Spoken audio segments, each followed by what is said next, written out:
धुळे शहरात रविवारी संत शिरोमणी संताजी जगनाडे महाराज यांच्या पुण्यतिथीनिमित्त गुरु शिष्य स्मारकापासून भव्य शोभायात्रा काढण्यात आली आहे। या शोभायात्रेचा शुभारंभ खासदार डॉक्टर शोभा बच्चाव, आमदार अनुप अग्रवाल, आमदार राम भदाणे, तेजस गोटे, माजी आमदार राजवर्धन कदम बांटे व शरद पाटील यांच्या हस्ते प्रतिमा पूजनाने झालाय।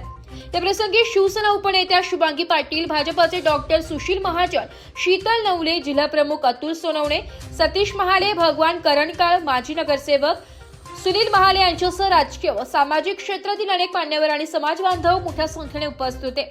शोभायात्रेमध्ये शिस्तीचे दर्शन घडवत समाज बांधवांना पांढऱ्या टोपीचे वाटप करण्यात आले।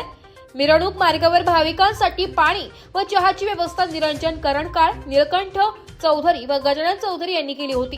तर शोभायात्रेसाठी बग्गीची व्यवस्था गिरीश चौधरी यांनी पाहिली। कार्यक्रमाचा समारोप तेली पंचायत भवन येथे गणपतराव चौधरी व परिवारातर्फे आयोजित महाप्रसादाने झाला।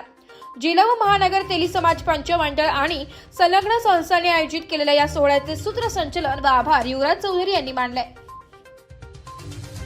जागर जनस्थानासाठी प्रतिनिधी रूपक बिरारी, धुळे।